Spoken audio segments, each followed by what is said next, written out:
Good morning students. இப்ப நம்ம என்ன பார்க்க போறோம் அப்படினா power stages in DC generator. ஓகேவா? DC generatorல இருக்கக்கூடிய power stages. ஓகேவா? சோ அப்போ generator அப்படினாலே அதுக்கு நம்ம கொடுக்கக்கூடிய input என்ன? Generator அப்படினா அதுக்கு நீ கொடுக்கக்கூடிய input mechanical energy.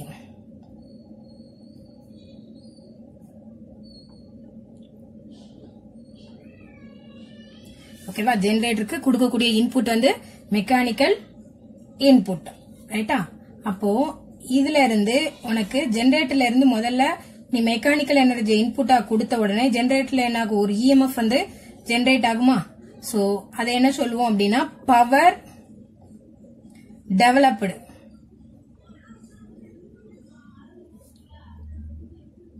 across the armature. Power developed across the armature. அதோட வேல்யூ என்னன்னு பாத்தீங்கன்னா EB into IA. யூனிட் வந்து வாட்ஸ். இது mechanical input power. Mechanical input power. ஓகேவா? மெக்கானிக்கல் இன்புட் பவர் அப்படின்னா நம்ம கொடுக்கக்கூடிய மூமெண்ட் இன்புட், ரைட்டா? அதுக்கு அடுத்து power developed across the armature. இந்த மெக்கானிக்கல் இன்புட் கொடுத்த உடனே ஜெனரேட்டரோட ஆர்மச்சூருக்கு அக்ராஸ் ஒரு power, electrical power. Electrical power developed across the armature. இந்த மெக்கானிக்கல் இன்புட்டுக்கு ஈக்குவலண்டான எலக்ட்ரிக்கல் பவர் டெவலப்டு தான் என்ன அப்படின்னு பாத்தீங்கன்னா EB into IA. ஓகேவா? அப்ப இதுக்கு இடையில இந்த இடத்துல என்ன நடக்கும் அப்படின்னு பாத்தீங்கன்னா மெக்கானிக்கல் மூமெண்ட் இன்புட்டா கொடுக்குறீங்களா? சோ அப்ப அந்த இடத்துல ஃபிரிக்ஷனல் லாசஸ் வரும்.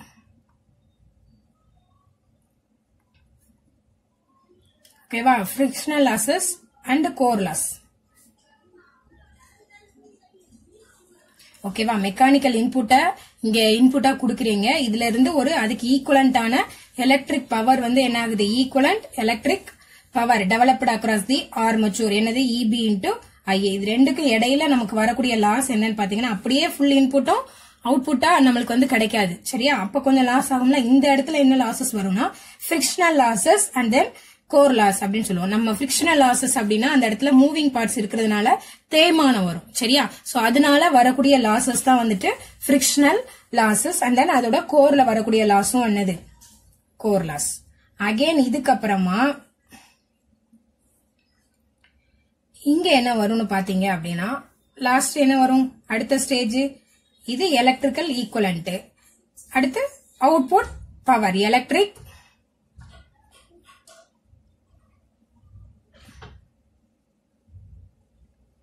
Electrical output power. ஓகேவா? சோ இதுக்கும் யூனிட் வந்து வாட்ஸ். இதுக்கும் யூனிட் வாட்ஸ், இதுக்கும் யூனிட் வாட்ஸ். அப்ப இதோட வேல்யூ என்னவா இருக்கும்? உன்னோட load terminal voltage, load current. ஓகேவா? ரெண்டையும் மல்டிப்ளை பண்ணா அந்த அவுட்புட் பவர் தான் என்னது நமக்கு ஃபைனலா கிடைக்குது, ரைட்டா? அப்ப இந்த ஸ்டேஜ்ல உன்னோட மெஷின்ல என்ன ஆகுது? கரண்ட் ஃப்ளோ ஆகுது. கரண்ட் ஃப்ளோ ஆனா என்ன லாஸ் வரும்? Copper loss. ஓகேவா? இதுதான் உன்னோட பவர் ஸ்டேஜஸ். இதுதான் உன்னோட பவர் ஸ்டேஜஸ். ஓகேவா? என்னது? ஃபர்ஸ்ட் மெக்கானிக்கல் இன்புட் பவர் கொடுத்தீங்க. அத வந்து அதுக்கு ஈக்குவலண்டான எலக்ட்ரிக் பவரை ஃபர்ஸ்ட் என்னாச்சு? கன்வெர்ட் ஆச்சு, ரைட்டா? அடுத்து இந்த இன்புட் பவர்ல இருந்து நம்மளுக்கு என்ன ஆச்சு? அவுட்புட் பவர் வந்து ப்ரொடியூஸ் ஆச்சு. சோ மெக்கானிக்கல் எனர்ஜியை எலக்ட்ரிக்கல் இன்புட்டா மாத்தும் போது இந்த இடத்துல உனக்கு வரக்கூடிய losses frictional and core losses. அடுத்து இந்த எலக்ட்ரிக் பவரை நம்மளோட வைண்டிங் வழியா லோடுக்கு அப்ளை பண்ணும்போது உனக்கு வரக்கூடிய லாஸ் வந்துட்டு என்னது? Copper loss. ஓகேவா? சோ இதுக்கும் யூனிட் வந்து வாட். எல்லாமே பவர்னாலே பவர் ஸ்டேஜஸ்ல லாசஸ் முதற்கொண்டு எல்லாத்துக்குமே யூனிட் வந்து வாட்ஸ் தான். ஓகேவா? சோ மெக்கானிக்கல் எனர்ஜி இன்புட்டா கொடுத்தோம். அதுக்கு ஈக்குவலண்டான எலக்ட்ரிக் பவரா கன்வெர்ட் ஆச்சு ஃபர்ஸ்ட் ஸ்டேஜ். அடுத்த ஸ்டேஜ்ல என்ன ஆயிடுச்சு? உனக்கு நம்மளுக்கு அவுட்புட் வந்து லோடுக்கு வந்து கொடுத்தாச்சு. அப்ப இந்த ஸ்டேஜுக்கு இடையில வரக்கூடிய losses frictional and core loss. இந்த ஸ்டேஜ்ல வரக்கூடிய லாஸ் காப்பர் லாஸ். இப்போ இதுல இத வச்சு நம்ம என்ன பண்ணணும்? உன்னோட ஜெனரேட்டரோட எஃபிஷியன்சி பார்க்கலாம். ஃபர்ஸ்ட் எஃபிஷியன்சி என்னன்னா மெக்கானிக்கல் எஃபிஷியன்சி. மெக்கானிக்கல் எஃபிஷியன்சி அப்படின்னா நீ இந்த ரெண்டு ஸ்டேஜை மட்டும் எடுத்துக்கோ. இது இன்புட், இது அவுட்புட். அப்போ என்னது? எலக்ட்ரிக், இதை A, BC அப்படின்னு எடுத்துக்கிட்டீங்கன்னா that is equal to B by A. ஓகேவா? பெர்சன்டேஜ்ல பார்த்தா into 100 போடணும். அப்ப என்ன சொல்வீங்க? electrical power developed in the armature divided by mechanical input. ஓகேவா? I by P input ன்னு அர்த்தம். So electric power developed divided by mechanical input into 100. So இப்படிதான் மெக்கானிக்கல் எஃபிஷியன்சி என்னன்னு கண்டுபிடிக்கணும். எலக்ட்ரிக்கல் அவுட்புட்டுக்கு மெக்கானிக்கலுக்கு ஈக்குவலண்டான எலக்ட்ரிக்கல் அவுட்புட்டுக்கும் நீங்க கொடுத்த மெக்கானிக்கல் இன்புட்டுக்கும் இடையில இருக்கக்கூடிய ரேஷியோ தான் மெக்கானிக்கல் எஃபிஷியன்சி. ரைட்டா? அடுத்தது electrical efficiency.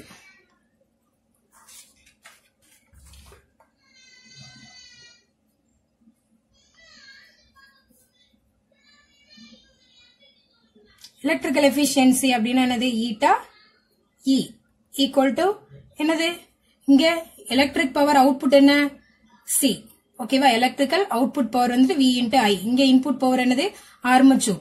Power developed in the armature. Electrical அவுட்புட்டுக்கும் எலக்ட்ரிக்கல் இன்புட்டுக்கும் இடையில ரேஷியோ பாத்தீங்க அப்படின்னா அதுதான் எலக்ட்ரிக்கல். ஓகே. சோ இங்க என்ன பாத்தீங்க? எலக்ட்ரிக் பவர், எலக்ட்ரிக்கல் எஃபிஷியன்சி அப்படின்னு எடுத்துக்கிட்டீங்கன்னா உன்னோட எலக்ட்ரிக்கல் அவுட்புட் பவருக்கும் electrical output power final output பவருக்கும் அடுத்து அது எலக்ட்ரிக்கல் ஈக்குவலண்ட் இன்புட் பவருக்கும், சரியா? மெக்கானிக்கல் இன்புட்டுக்கு ஈக்குவலண்டான எலக்ட்ரிக்கல் பவர் இதுக்கும் இடையில உள்ள ரேஷியோ தான் வந்துட்டு என்னது? Electrical efficiency. ஓகேவா? சோ அப்போ அந்த வேல்யூவை நம்ம எப்படி எழுதலாம் அப்படின்னா eta e equal to VI divided by EB into IA. இந்த வேல்யூ வந்து V இன்டூ I, இந்த வேல்யூ வந்துட்டு EB இன்டூ IA into 100%ல தான் நம்ம நார்மலா எஃபிஷியன்சி வந்து பார்ப்போம். ஓகேவா? அகைன் ஓவரால் எஃபிஷியன்சி அப்படின்னா என்னன்னா ஓவரால் அவுட்புட்டுக்கும் ஓவரால் இன்புட்டுக்கும் இடையில இருக்கக்கூடிய ரேஷியோ அப்படின்னு பாத்தீங்கன்னா அதுதான் என்னது? Overall efficiency. ஓவரால் எஃபிஷியன்சி என்னது? Electrical output power divided by mechanical input power. ஓகேவா? அடுத்து ஃபார் குட் ஒர்க்கிங் கண்டிஷன், உன்னோட ஜெனரேட்டர் வந்து நல்ல ஆபரேட்டிங் கண்டிஷன்ல இருக்கு அப்படின்னா அதோட எஃபிஷியன்சி வந்துட்டு அரௌண்ட் 95% இருக்குமா. ஏன்னா எப்போதுமே எந்த மிஷின்லயும் 100% வராது. ஏன்னா அதுல வந்து லாசஸ் வந்து வரும். லாசஸ் போக உனக்கு வந்து எஃபிஷியன்சி வந்து இதுல வந்து 100% இருக்குமா. அதுக்கடுத்து ரொம்ப முக்கியமான டேர்ம் என்ன அப்படின்னா அகைன் நான் இன்னொரு டைம் டெரைவ் பண்றேன். Condition for maximum efficiency in DC generator. ஓகேவா? டிசி ஜெனரேட்டர்ல எப்போ மேக்ஸிமம் எஃபிஷியன்சி கிடைக்கும் அப்படின்னு பாத்தீங்கன்னா உன்னோட electrical input power, electrical output power என்னது? இப்போ இதான் உன்னோட ஜெனரேட்டர் எப்படி இருக்கும்? இது நம்மளோட ஜெனரேட்டர். ஓகேவா? சோ இங்க ஒரு பிரைம் மூவர் மெக்கானிக்கல் இன்புட் கொடுக்கறதுக்காக வச்சிருப்பீங்க. அடுத்து பாத்தீங்கன்னா ஷண்ட் ஜெனரேட்டர் எடுத்துக்கிட்டோம்னா ஷண்ட் ஃபீல்ட் வைண்டிங் இருக்கும் and then followed by load. ஓகேவா? சோ இதுல போகக்கூடிய கரண்ட் லோட் கரண்ட் I. ஓகேவா? சோ இங்க போகக்கூடிய current shunt field current ISH. இங்க வரக்கூடிய கரண்ட் IA. அப்பனா IA equal to I plus ISH. ஓகேவா?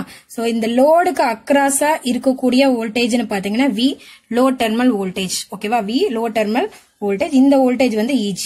இதுக்கு அக்ராஸா என்னென்ன லாசஸ் வரும்னு பாத்தீங்க அப்படின்னா ஒன்னு வந்துட்டு ஆர்மச்சூர் காப்பர் லாஸ், இன்னொன்னு கோர்ல வரக்கூடிய லாசஸ். ஒன்னு வந்துட்டு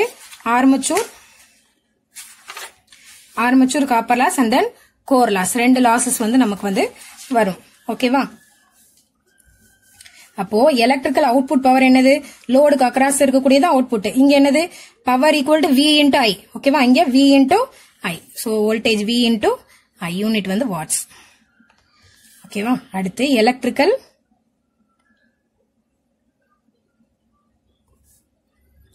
power developed in the armature. ஆர்மச்சூருக்கு அக்ராஸா டெவலப் ஆன எலக்ட்ரிக் பவர் என்னன்னு பாத்தீங்கன்னா என்னது? சோ இந்த low terminal voltage V into I plus load கூட இந்த இது லோடு அவுட்புட் பவர், சரியா? அவுட்புட் பவர் கூட இந்த லாசஸ் ஆட் பண்ணிட்டா இன்புட் கிடைச்சிருமா? அவுட்புட் பவர் கூட லாசஸ் ஆட் பண்ணிட்டா இன்புட் கிடைச்சிருமா? சோ VI லாஸ் என்னது? Copper loss IA² RA, core loss வந்து WC அப்படி ரெப்ரசென்ட் பண்ணும். ஓகேவா? சோ அவுட்புட் பவர் கூட நம்மளுக்கு வரக்கூடிய ரெண்டு லாசஸையும் ஆட் பண்ணிட்டா நம்ம கொடுத்த இன்புட் என்னன்னு தெரிஞ்சிருமா? சோ அதுக்காக தான் இப்படி வந்து எழுதியிருக்கோம். இப்போ இந்த இடத்துல இந்த IA ஓட வேல்யூவை சப்ஸ்டிடியூட் பண்ணு. அப்ப என்ன ஆகும்? V into I plus I plus ISH into RA square into RA plus WC. ஓகேவா? சோ இந்த ISH ஓட வேல்யூ லோடு வந்து லோட பொறுத்த வரைக்கும் லோடு வேரி பண்ணா லோடு கரண்ட் வந்து ஹெவியா இன்க்ரீஸ் ஆகும். சோ அப்ப இந்த லோடு கரண்ட கம்பேர் பண்ணும்போது ISH ஓட வேல்யூ வந்து very very small. I is very very greater than ISH. So அதை நம்ம என்ன பண்ணிடலாம்? நெக்லெக்ட் பண்ணிடலாம். ஓகேவா? அப்ப ஃபார்முலா எப்படி மாறும்? ஃபார்முலா எப்படி மாறும்? P இன்புட் பவர் வந்து எப்படி மாறும்? VI plus I² RA plus WC அப்படின்னு மாறிடுமா? எஃபிஷியன்சிக்கு ஃபார்முலா என்னையா? Efficiency equal to P out, இது வந்து P out output power, P out divided by P in அப்படிதானே? P out divided by P in, ரைட்டா? Into 100 வந்து நம்ம லாஸ்ட் போட்டுக்கலாம், ஒன்னும் பிரச்சனை இல்லை. சோ P out என்ன? V into I. P in என்ன? VI plus IA² RA plus WC. இப்ப இந்த VI மேலையும் கீழையும் டிவைட் பண்ணு. ஒரு VI வச்சு என்ன செய்யணும்? மேலையும் கீழையும் டிவைட் பண்ணணும். ஓகேவா? அப்ப எஃபிஷியன்சி எப்படி மாறும்? மேல VI டிவைட் பண்ணா ஒன்னு மாறிடுமா? That is VI divided by VI போடு. டிவைடட் பை இங்க என்ன ஆகும்? VI divided by VI plus IA² RA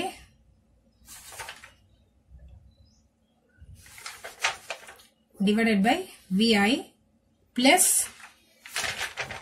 WC divided by VI. இந்த மாதிரி இருக்குமா? சோ அப்ப மேல உள்ள டேர்ம் 1 ஆயிரும், கீழே 1 பிளஸ் இங்க என்ன ஆகும்? ஒரு ஐயும் I தானே, I² தானே. சோ I² கேன்சல் ஆகும். I into RA divided by V ன்னு இருக்கும், plus WC divided by VI அந்த மாதிரி வருமா? இப்போ எந்த டைத்துல உனக்கு மேக்ஸிமம் எஃபிஷியன்சி கிடைக்கும் அப்படின்னா இந்த டினாமினேட்டர் டேர்ம் வந்து என்ன ஆகணும்? 0 ஆயிருச்சு. சாரி, டினாமினேட்டர் வந்து 1 இல்லனா மினிமம் வேல்யூ ஆயிருச்சு. டினாமினேட்டர் வந்து 1 இல்லனா மினிமம் வேல்யூ ஆயிருச்சு அப்படின்னா இங்க என்ன ஆகும்? இது 1னா இந்த டேர்ம் என்ன ஆயிரும்? 1 into 100 போடும்போது 100% எஃபிஷியன்சி கிடைச்சிருமா? சோ அப்ப இந்த டேர்ம் மட்டும் தான் நம்ம அனலைஸ் பண்ணணும். அதுக்கு என்ன பண்ணணும் அப்படின்னா டினாமினேட்டரை மட்டும் எடுத்து என்ன பண்ணுங்க? இந்த டேர்ம் இருக்குல்ல, இந்த டேர்ம் ஐய பொறுத்து டிஃபரன்ஷியேட் பண்ணணும். 1 plus I into RA divided by V plus WC divided by V into I. ஓகேவா? இந்த டேர்ம் நம்ம என்ன பண்றோம்? divided by DI and equal to 0. இந்த டினாமினேட்டர் டேர்ம் இருக்கு இல்லையா, இந்த டேர்ம் மட்டும் எடுத்து ஐய பொறுத்து டிஃபரன்ஷியேட் பண்ணிட்டு வரக்கூடிய ஆன்சரை 0க்கு ஈக்குவேட் பண்ணணும். சோ அப்படி ஈக்குவேட் பண்ணோம்னா நமக்கு தெரிஞ்சிடும். சோ ஒரு கான்ஸ்டன்ட் டிஃபரன்ஷியேட் பண்ணா என்னது? 0 பிளஸ் I into RA, இதை டிஃபரன்ஷியேட் பண்ணா RA by V ன்னு இருக்கும். பிளஸ் இதை டிஃபரன்ஷியேட் பண்ணா என்ன கிடைக்கும்? ஐய டிஃபரன்ஷியேட் பண்ணா WC divided by ஐய டிஃபரன்ஷியேட் பண்ணா மைனஸ் வரும், minus V into I² minus V into I² அப்படின்னு வரும், ஈக்குவல் டு 0. ஓகேவா? சோ இப்ப இந்த டேர்மை டிஃபரன்ஷியேட் பண்ணியாச்சு. இப்ப இதுல LCM எடு. LCM எடுத்தா என்ன ஆகும்? RA minus WC divided by இங்க V into I² எடுத்திருக்கோமா, அப்ப இந்த I² வச்சு இங்க மல்டிப்ளை பண்ணுவோமா? I² into RA equal to இந்த டேர்ம்ல V I² இருக்கிறதுனால மல்டிப்ளை பண்ண வேண்டாம், 0 இருக்குமா? இப்ப இந்த டேர்ம் இந்த பக்கம் கொண்டு போயிரு, 0வோட மல்டிப்ளை பண்ணா 0 ஆயிருமா? அப்ப என்ன ஆகும்? IA² RA minus WC. அடுத்து இதை இந்த பக்கம் கொண்டு போய் equal to 0. IA² RA equal to WC ன்னு எழுதலாமா? IA² RA equal to WC. எப்போ காப்பர் லாஸும் கோர் லாஸும் ஈக்குவலா இருக்கோ அப்போ நமக்கு மேக்ஸிமம் எஃபிஷியன்சி வந்து கிடைக்கும். எஃபிஷியன்சி வந்து 100% கிடைக்கும். எப்போ இந்த கண்டிஷனை எப்ப சாட்டிஸ்ஃபை பண்றீங்களோ IA² RA equal to WC, copper loss equal to core லாஸ்னு எப்ப கிடைக்குதோ அப்போ உன்னோட ஜெனரேட்டர்ல மேக்ஸிமம் எஃபிஷியன்சி வந்து கிடைக்கும். ஓகேவா? ஓகே, இதுல ஏதாவது டவுட்ஸ் இருந்துச்சுன்னா கிளாஸ் ரூம்ல வந்து கேளுங்க. இப்போ இதே மாதிரி தான் நம்ம அகைன் மோட்டாருக்கும் டெரைவ் பண்ணுவோம். இது ரொம்ப ரொம்ப இம்பார்ட்டன்ட் டெரிவேஷன். ஓகேவா? ஸோ ஒழுங்கா கோ த்ரூ பண்ணு, திரும்ப நீ டெரைவ் பண்ணி பாரு. டவுட்ஸ் இருந்துச்சுன்னா கிளாஸ் ரூம்ல வந்து கேளுங்க. Okay, thank you students.